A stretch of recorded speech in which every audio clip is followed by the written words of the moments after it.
for those who don't know, the dueling, I think it's called the Dueling Mirror Tin, is now available to purchase in an OTS store. So if you go to your local official tournament store, the tins are actually available today, even though they're technically out everywhere else on Friday.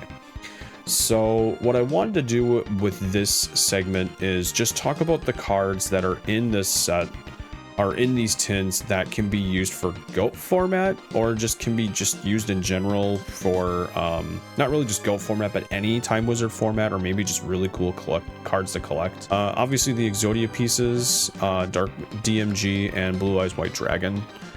Blue Eyes White Dragon being able to be played, I guess, everywhere. I don't really know how good it is in Modern, but in at least Edison, you can use it in Dragon Turbo.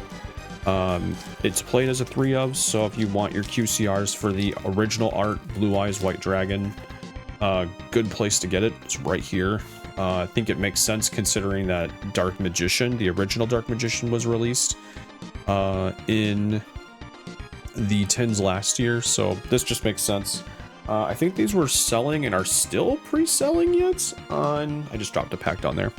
I think these are still pre-selling yet on Gamer's Choice for $30, which seems like a hot take to me. I think that it's probably going to go down. Yeah, it's still there for $29.99. So like if you still want them, they are $29.99 yet, which I think that's quite a bit for Blue Eyes. But this original art is always so iconic. So maybe there's a good price, like a good reason for its price tag, I guess. I mean, that's a good reason for its price tag, but I think that's still a pretty hefty price tag for a card I definitely saw pulled more often than I think it should have been. But I guess time will tell. I think time will tell on that one. And then of course Dark Magician Girl, with this one being a QCR quarter century secret rare. And the alt art being a prismatic secret, which I think that this is really a hot take. I think this should have been maybe the other way around, but I do get that this probably should have been a quarter century. They both probably should have just been quarter century rares. This is a really cool art of Dark Magician Girl. I really like this art. But of course we got the original, which is always going to be the most nostalgic. I definitely think that this should have been... I think that both of these should have been quarter century secret rares, but what do I know? Moving on, though, we have the quarter century. We have quarter century rares, and we have prismatic secrets. So I'm gonna start with the... Like, I don't know if I really want to take this in the form of formats, or I want to take this in the form of the rarities. So I'm just gonna kind of go... I'm gonna work up here because these are all quarter centuries, and then I'll work with the extra deck on my way down. So up here, really the only cards for GOAT format. So I'm going to talk primarily in GOAT format, and I'm also going to talk primarily in Edison. I think we're going to have to sprinkle in like Tengu Plant. We're going to have to sprinkle in hat format as well. So I kind of want to I want to kind of nail all of them on the coffin. U-Bell really doesn't. So this section up here, which we're going to talk about, is mostly Edison. It's not primarily most other formats outside of GOAT format, so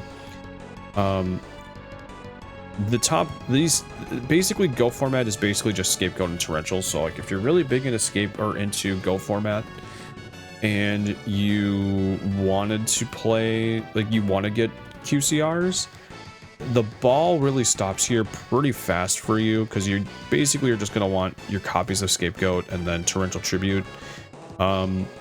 Torrential Tribute, I guess, is kind of cool. I'm not a fan of the QCR, so I'm not picking up any for the most part, but Torrential Tribute's, I guess, a good one to have here. I think Mirror Force is another one that could really use a QCR if we're going to put Torrential there. Torrential's going to be in that conversation, considering that others staples already have QCRs, like Solemn Judgment. So I think Torrential being here might spell out that Mirror Force might be like in the Bonanza. Scapegoat being here is kind of a mid thing. Like, it's cool that it's got a QCR now, but Scapegoat is available in almost every rarity, I think, that the game has to offer, if it's not available in every rarity already.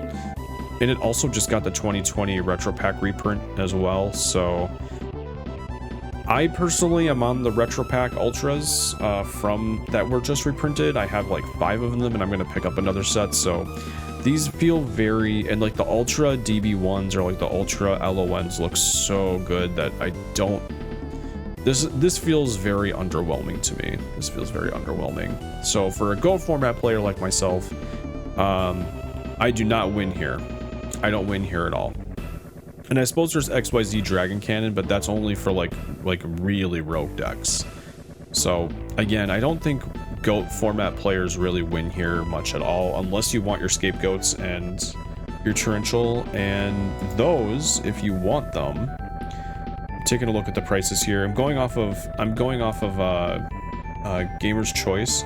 They have Scapegoats for $3 and Torrential for $5, and I don't think those are going to sit there. I think those are going to be very cheap, considering that even like the Ultra Retro Pack ones, which I thought would hold some kind of value, are now like less than about $10. So kind of underwhelming, unfortunate. I think it's more underwhelming than what meets the eye, at least for the pre-orders.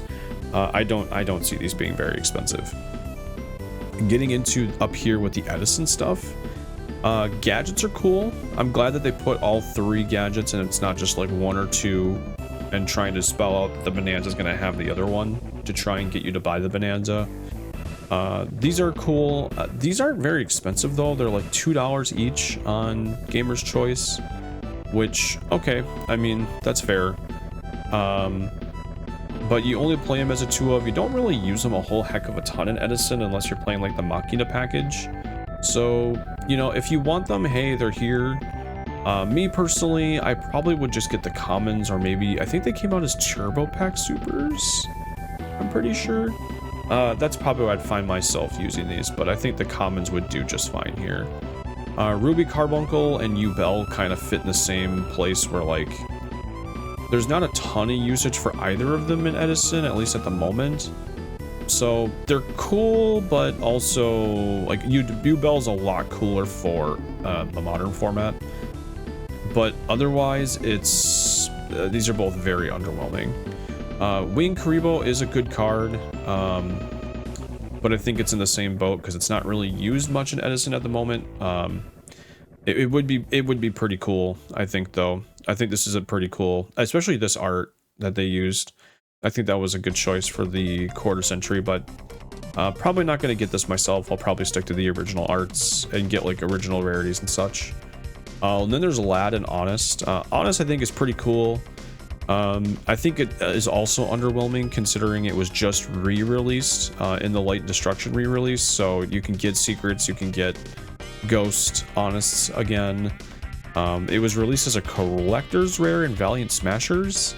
So, you know, if you're into the newer rarities, especially like the ones in the US that were released, or I guess in the TCG, where that collector's rare looks a lot better, that might be a better way to go than the QCR.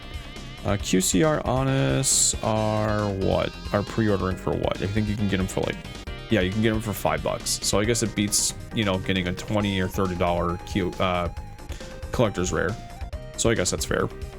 Light and Darkness Dragon was the only one out of this entire stack that I actually considered getting altogether, outside of a couple other cards that I know I'm for sure gonna get. Because it's Light and Darkness Dragon, I think this looks really good actually as a QCR. So I might boggle down and get a set. I think $5 for this on pre-order at Gamer's Choice is a little expensive. Although most of the other Light and Darkness Dragons, if I'm remembering correctly, are also pretty expensive at the moment. Let's look up Light and Darkness Dragon. Light and Darkness Dragon. Yeah, they're pre-selling right now on TCG Player also for $5. Let's see if we can get this. So let's do cards, Yu-Gi-Oh, and let's do near mint, because the QCRs would also probably be near mint. So you can get the super ones from Storm and Ragnarok for about $5, so you can get those for $5 already. The common from Astral Pack 2, which I do need to get a set of those are less than $5. So I mean, to get a nice rare, like a nicer rarity in the quarter century secret rare, that's $5. I don't think that's actually a terrible deal compared to what else is out there. The next highest rarity is the Light and Darkness Power Pack, which it came as an ultra, and that I think right now is $10. It's $11 for near mint, which that's quite a bit.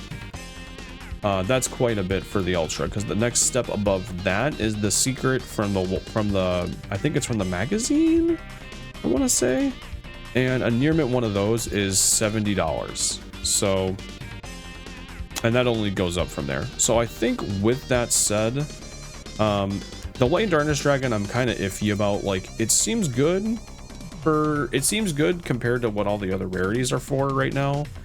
I do prefer not getting quarter century secret rares myself, again, because I'm not really a fan of the rarity. But for $5 for a quarter century rare, getting yourself a set for 15 bucks, I don't think that's actually all that bad of a deal. I don't know if this card's going to go up or down or not. I might end up just boggling down and getting a set anyways. I do want to see what the card's going to do, but I'm definitely going to make sure I at least have a set somewhere along the line. So that takes care of that section up there. As far as this is concerned, I'd say it's pretty mid. I'd say it's pretty mid for a Time Wizard format player. There's really not a lot in here that you absolutely need. I think a lot of it is collectors, is more collector driven than anything, than playability. Like, the head and Dark Magician came out in the last 10, so I think it's only fitting that if you want to collect those, you know, nostalgic cards, you got Dark Magician Girl, Blue Eyes White Dragon to complete, you know, those nostalgic cards, and then you also have the set of Exodia, so now you can get the full set in QCR from the tins. So collectors is kind of mid, but it's there. But Edison and GOAT format playing, in my opinion, I think for the most part, unless you like QCRs, is very underwhelming. I think it's very underwhelming, and it would not convince me to buy tins. I would just get the single cards. Moving on to the small section down here, they actually don't, I still don't think they have it yet. No, they don't have the alternate art of tuning here, but we did have the alternate art of limiter removal, and then the new art of Dark Magician Girl, at least to the TCG.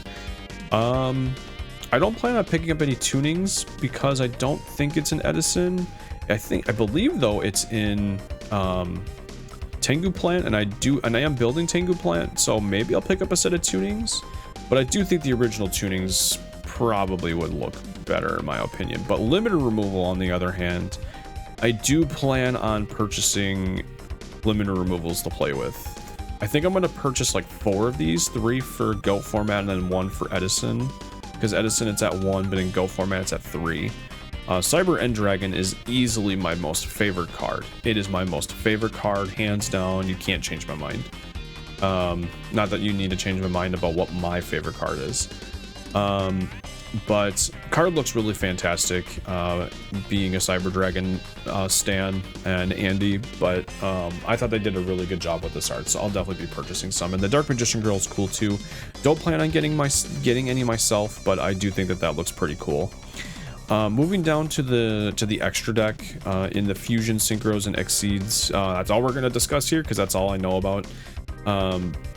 We're going to go through the quarter centuries first, which is the Fusions through the Exceeds, and then we'll move on from there. So for the Fusions, we have XYZ Dragon Cannon and Chimera Tech Fortress. Again, being a Cyber Dragon stan, I think the Chimera Tech Fortress Dragon being a quarter century is cool if you like quarter centuries. If you don't like quarter centuries, well, then it's just kind of mid. I'm looking up Chimera Tech Fortress Dragon right now to see where it's at price-wise. Currently, right now, I'm using the Ultras from the Ghosts from the Past, which are like $1. And they're currently pre-selling, I think on TCG Player, they're pre-selling for about $5. On Gamer's Choice, they're pre-selling for about $3. And then it's $2 for the XYZ Dragon Cannon. XYZ Dragon Cannon looks actually really cool. So again, if you're into QCRs, I think these are going to be some really cheap and cool pickups. Not a fan of the QCRs, but still want to pick some up. Pick up some Chimera Tech Fortresses. Like I said, you can get the Ghosts from the Past for $1. The premium golds are I don't like the premium golds. I think it's a pretty ugly rarity unless you have to have it. Are $2.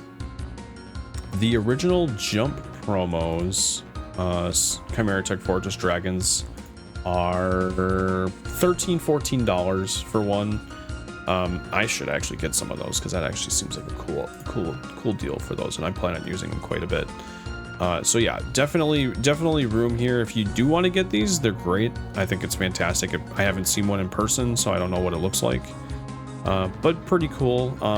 Synchros, we got Red Dragon Archfiend and Blackwing Dragon. I don't think Blackwing has been released as much as I'm thinking. Maybe I'm lying. It's definitely been released enough, and you can get just about every rarity of the card outside of Ultimate Rare for $5 to $10, and Ghost Rare, because it did come as a Ghost and as a Starlight, apparently. You can get a lot of Blackwing Dragons for roughly $5, if not a little bit more, a little bit less. So, maybe it was just more for the nostalgia and for character arc, but and to make sure it gets its rarity. But ultimately needed, nah, probably not. Probably not. And Red Dragon Archfiend is available in a lot of rarities, but most of its rarities are older, and I believe they're a bit more on the expensive end. I know it just got re-released as an Ultra in one of the latest structure decks, and I think that's pretty cheap. I'm fairly certain that's pretty cheap. Let's see. Maybe I'm wrong, but I thought it was just released. Yeah, it was. In the most recent structure deck, it was released. You can get them for $1 right now on TCG Player if you want to. But you can also get, like, the pre-orders, at least on TCG Player, again, are roughly $5. I feel like everything is probably going to be at that $5 mark.